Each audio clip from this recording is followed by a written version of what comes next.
Subscribe করুন Sony ৮, click করুন bell icon.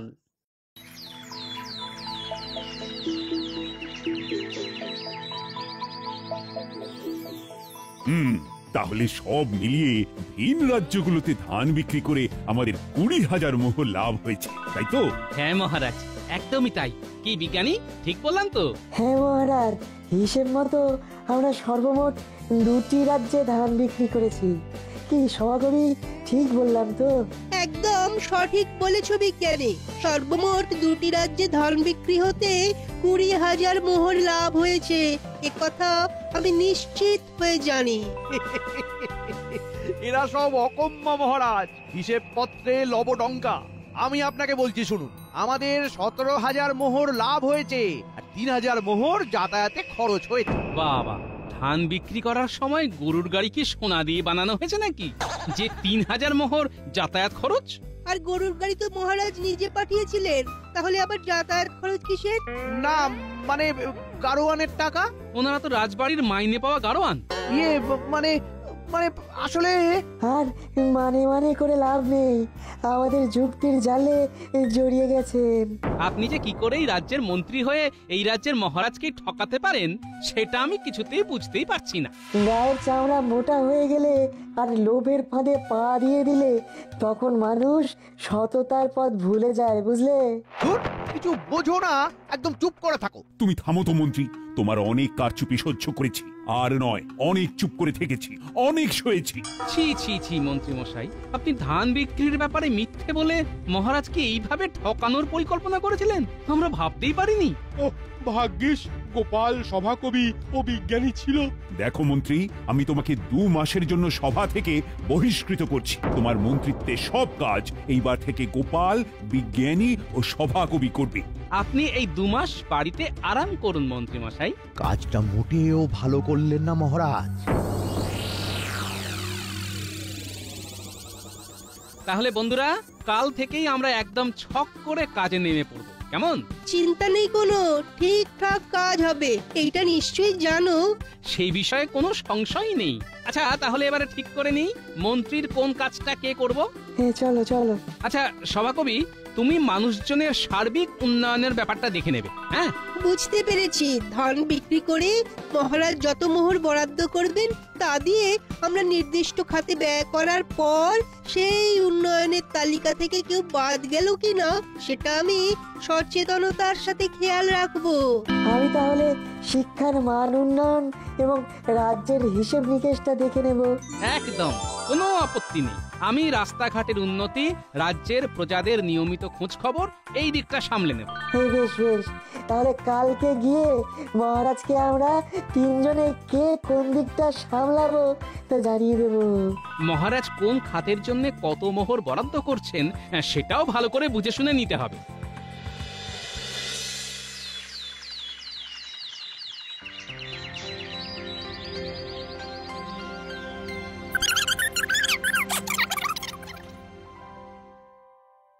আচ্ছা গোপাল, মহারাজ তো আপাতত রাজ্যের প্রজাদের সার্বিক উন্নয়নের ব্যাপারটাতেই বেশি করে জোর দিতে বললেন। শিক্ষা, বাড়িঘর, রাস্তাঘাট ছেড়ে সার্বিক উন্নয়ন ঘটাও, তেড়ে ফুড়ে। হ্যাঁ, আসলে দেখো, রাজ্যে অবৈতনিক পাঠশালা তো আছেই, এছাড়াও বিগত 4 মাস আগেই মহারাজ নতুন রাস্তাঘাট তৈরি করে দিয়েছেন। সুতরাং এই কারণেই উনি এখন সার্বিক উন্নয়নের ব্যাপারে সর্বাধিক জোর দিচ্ছেন আর কি। যা বলেছ, প্রজাদেরকে খুশি রাখাও তো মহারাজের অন্যতম দায়িত্ব, তাই না?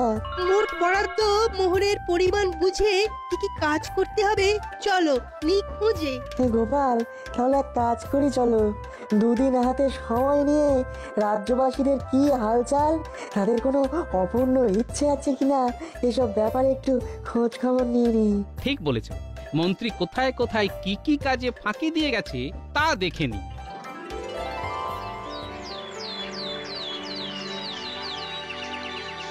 গোপাল বলো, তুমি সভাকবি এবং বিজ্ঞানী এই 3 জন মিলে কি উন্নয়ন ঘটাবে বলে মনস্থির করলে? মনে রেখো, প্রজাদের খুশি রাখাও কিন্তু আমার রাজ্যের সার্বিক উন্নয়নের একটা বিশেষত্ব। হ্যাঁ মহারাজ, প্রজাদের খুশির কথা মাথায় রেখেই আমরা এই 1.5 মাসের মধ্যে 3খানা কাজ করার সিদ্ধান্ত নিয়েছি।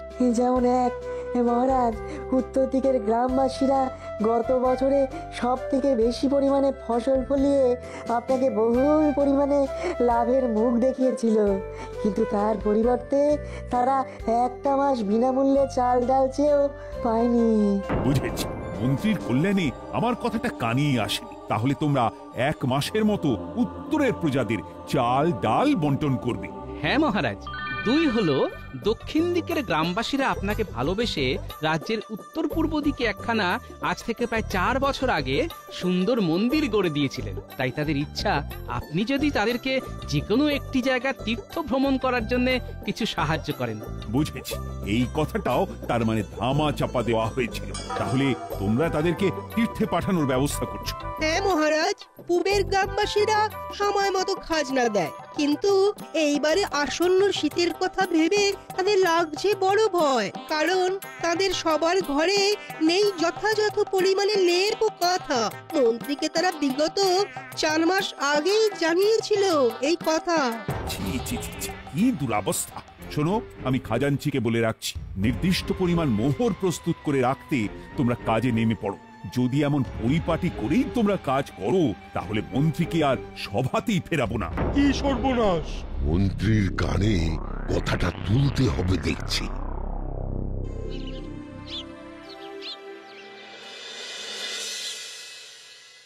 কি গো গিন্নি, ও গিন্নি, আরে আর কতক্ষণ? একটু শরবত বানাতে এত সময় কেউ নেয় নাকি? আমি তো শরবত বানাইনি, পারবো না বানাতে। কি? কেন? আরে কেন পারবে না শুনি?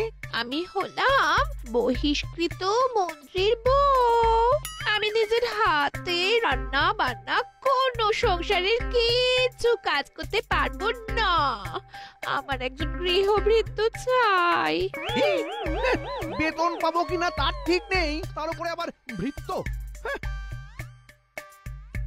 শুধু কি বেতন, মহারাজ তোমায় আর সভায় রাখেন কিনা? গোপাল রাজা কাজ করছে।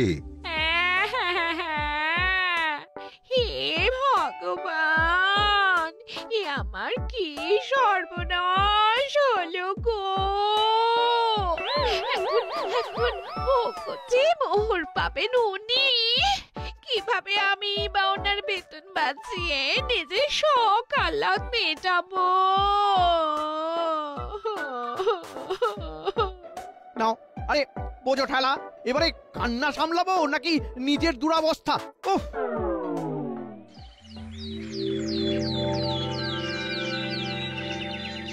প্রথমেই বলি, হে আমার সকল উত্তরের প্রজারা, সঠিক সময়ে তোমাদের সকলকে বিনামূল্যে চাল ডাল বিতরণ করতে না পারার জন্য আমি দুঃখিত। তবে আর বিলম্ব না করে আমি আজকেই তোমাদের সকলকে চাল ডাল বিতরণ করতে সক্ষম হয়েছি। এই পরিমাণ চাল ডাল দিয়ে তোমাদের মাস 1.5-2 খুব ভালো করে চলে যাবে, বুঝলে? ধন্যবাদ মহারাজ, ধন্যবাদ ধন্যবাদ ধন্যবাদ গোপাল, বিজ্ঞানী ও ধন্যবাদ সভাকবি বিজ্ঞানী, মহাশয়, ধন্যবাদ ধন্যবাদ। সভাকবি মহাশয়। আচ্ছা, আমরা তাহলে আসি। সকলে ভালো থেকো। এই গোপাল, বুঝি উত্তরে সবাই চাল ডাল পেল তো? আমি প্রতিটা বাড়িতে গিয়ে প্রত্যেককে খবর দিয়েছি মহারাজ।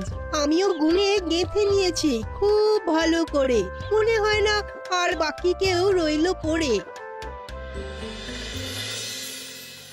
এ আমার সকল প্রিয় দক্ষিণের প্রজারা, প্রথমেই বলি, তোমাদের তীর্থে যাওয়ার মনস্কামনা দেরি করে পূরণ করার জন্য আমি ভীষণই দুঃখিত। যাই হোক, আমি আজকে তোমাদের সকলকে তীর্থে যাওয়ার জন্য খুশি মনে অর্থনৈতিকভাবে সাহায্য করতে চাই। তোমরা যে যেখানে খুশি তীর্থ করে আসতে পারবে, আর কোনো অর্থনৈতিক বাধা থাকলো না। আপনাদের সকলের জয় আপনাদের হোক, সকলের জয় জয় হোক। হোক। সবাই মোহর পেয়েছে তো গোপাল? গুনতে তো কোনো ভুল হয়নি। আপনি নিশ্চিন্তে থাকুন মহারাজ। আমিও গুনেছি ভালো করে, 1 2 3 করে জোরে জোরে।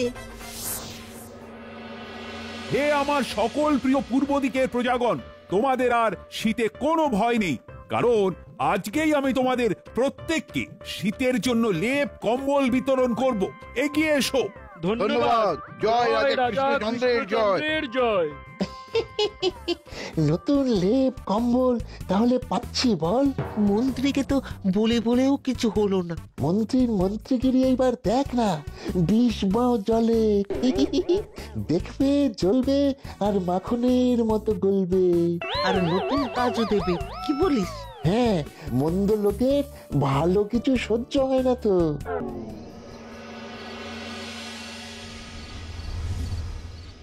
গোপাল, বিজ্ঞানী, সভাকবি, তোমাদের তিনজনের তৎপরতা ও কর্ম উদ্যোগ দেখে আমি সত্যি আপ্লুত। এমন করে বলবেন না মহারাজ। আমরা আমাদের রাজ্যের কথা ভাববো না তো আর কে ভাববে? রাজ্যের উন্নতি এখন আমাদের হাতে, তাই ফাঁকিবাজি চলবে না, দিনে কিংবা রাতে। হ্যাঁ রে বটা ঘটা, তোরা এতটা হতচ্ছাড়া? হ্যাঁ, বলি আমার খেয়ে আমার পড়ে আমারই পথ যারা নিয়েছে কেড়ে, তাদেরই দেওয়া লেপ কম্বল আমাকে দেখাতে এসেছিস? শুধু দেখতে আসেনি, দেখিয়ে আপনাকে চাঙ্গা করতে এসেছি। মন্ত্রীমশাই কিছু একটা করুন, না হলে মন্ত্রিত্ব হারাবেন তো। আমাদেরকে শুধু একবার কিছু করার আদেশ দিন। মন্ত্রিত্ব আমি কিছুতেই হারাতে পারবো না, কিছুতেই না। কিছু করুন মন্ত্রীমশাই। কালকে আয়, দেখছি ভেবে চিনতে কি করা যায়।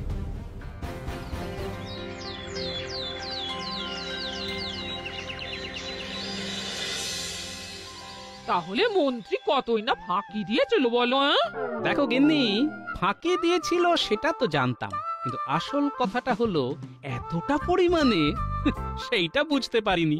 সেই তো মহারাজ পরিষ্কার করে দিলেন, হ্যাঁ? মান সম্মান আবার চলে গেল। হ্যাঁ দেখো গিন্নি, আমরা সাধারণ মানুষ, আমরা মান সম্মান হানির ভয় পাই, খারাপ কাজ করতে ভয় পাই, কিন্তু যারা একবার এইসব কাজ করতে অভ্যস্ত হয়ে পড়ে তাদের আর তখন কিছুতে কিছু যায় আসে না, বুঝলে?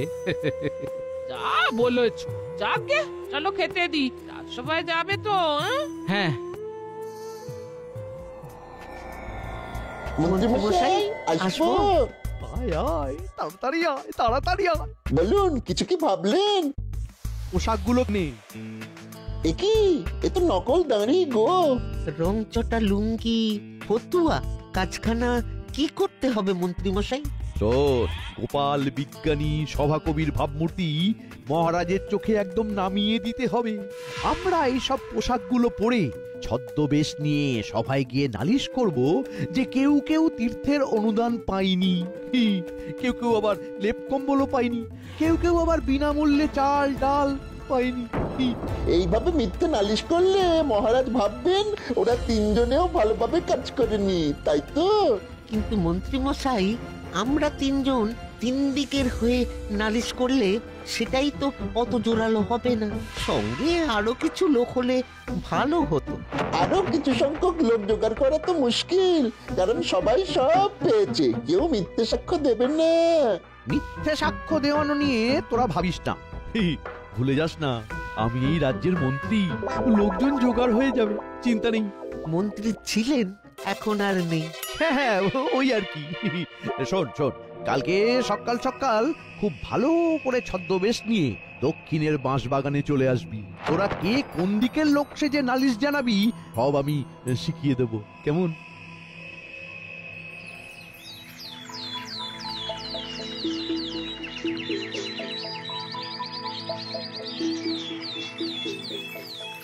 তাহলে গোপাল, এর পরবর্তী ক্ষেপে রাজ্যের উন্নয়নে আমরা ঠিক কিভাবে এগোবো সেই ব্যাপারটা নিয়ে তো আলোচনায় বসতে হবে। হ্যাঁ মহারাজ, তা তো হবে।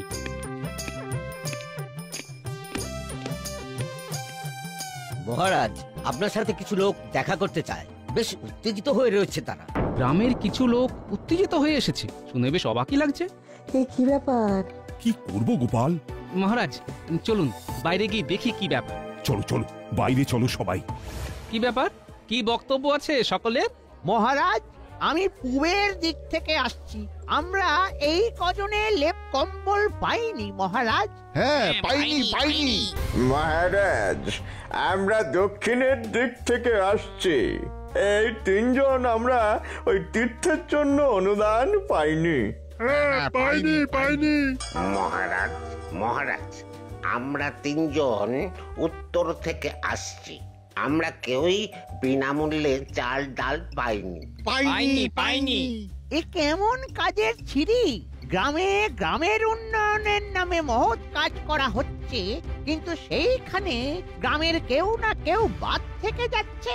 কই খাজনা নেওয়ার সময় তো কেউ বাদ পড়ে না মহারাজ।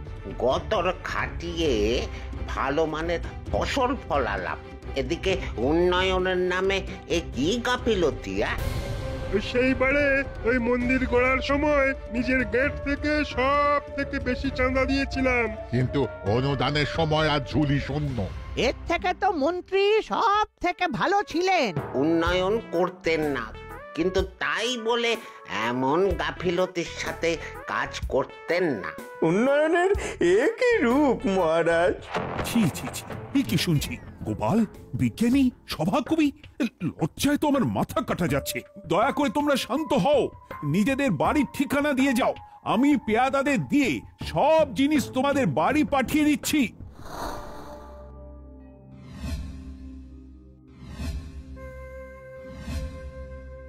আমি আর একটাও কথা শুনতে চাই না।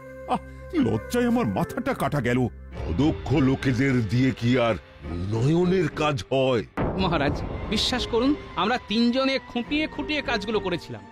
প্রত্যেকের বাড়ি গিয়ে গিয়ে আমি নিজে বলে এসেছিলাম। চুপ, একদম চুপ। আমার আর কোনো সভাসদ চাই না, সব কাজ আমি একাই করব।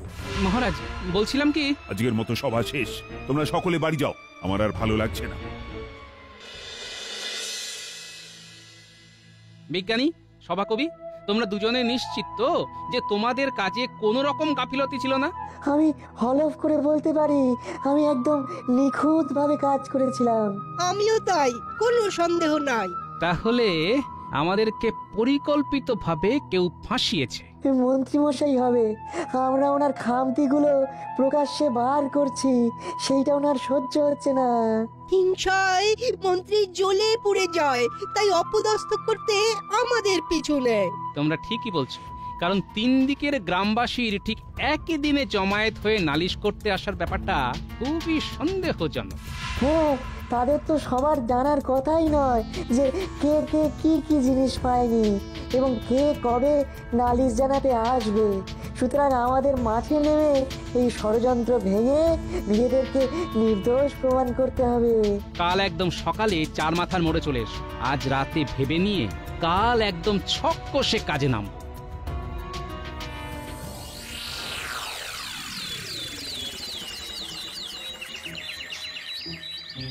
গোপাল, দেখছো তো, ঠাই 2 ঘন্টা দাঁড়িয়ে নজর রেখেও এদের সাথে যে আরেকজন চাষি ছিল তাকে দেখা গেল না। ব্যাপার বড়ই গোলমেলে। চলো চেপে ধরি তিনজন মিলে। এই যে চাষি ভাইরা, সব কারসাজি ধরে ফেলেছি। মানে কিসের কারসাজি? আপনারা এখানে কেন এসেছেন? দেখো, আমরা ধরে ফেলেছি যে তোমরা আসলে এক বাড়ির লোক। তাছাড়া আমাদের দেওয়া চাল ডাল বিনামূল্যে পেয়েছো, তবু মিথ্যে করে আমাদের নামে মহারাজের কাছে গিয়ে নালিশ করেছো। বলো, কার কথা এসব করেছো? হ্যাঁ, সত্যি না বললে কিন্তু কপালে দুঃখ আছে বলে দিলাম। আমরা হলাম 2 ভাই, তাই এক বাড়িতেই থাকি। চাল ডাল পাওয়া সত্ত্বেও ঘটা কিছু মোহর দেওয়াতে লোভে পড়ে মিথ্যে সাক্ষ্য দিয়েছি। আমাদের ছেড়ে দিন। আমাদের সেই দিন ঘটাই তো ছদ্মবেশে শিখিয়ে পড়িয়ে মহারাজের কাছে নিয়ে গেছিল। ঠিক ধরেছি। আচ্ছা, দেখছি কি করা যায়। এই যে ভাইরা, আমরা কিন্তু তোমাদের সব কারসাজি ধরে ফেলেছি। এই বটা কি নিজেই বলে দিল নাকি? কি জানি। আপনাদের বুঝি বটা কাজে লাগিয়েছিল? হ্যাঁ, আমাদের 2 ভাইকে বটাই তো নিয়ে গিয়েছিল। কিছু মোহর দিয়ে ওই দিন নিজে ছদ্মবেশে সঙ্গে করে মহারাজের কাছে মিথ্যে সাক্ষ্য দেবার জন্য নিয়ে গিয়েছিল। বুঝেছি, এবারে পালের গোদাকে ধরতে হবে।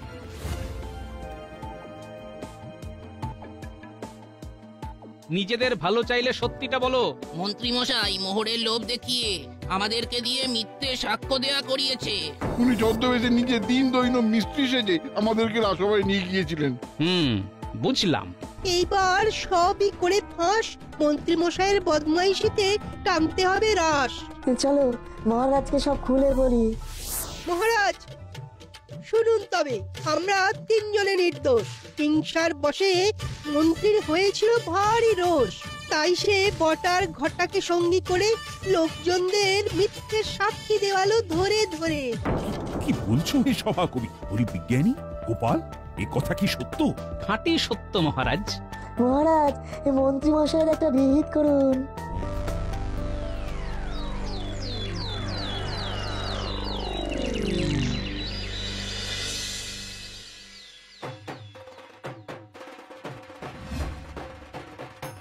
মহারাজ, আমাকে এইভাবে বিবস্ত্র করে রাখবেন না মহারাজ। কেন? ছদ্মবেশটা নেওয়ার সময় এই কথাটা মনে ছিল না? মহারাজ, মহারাজ আর এমন হবে না।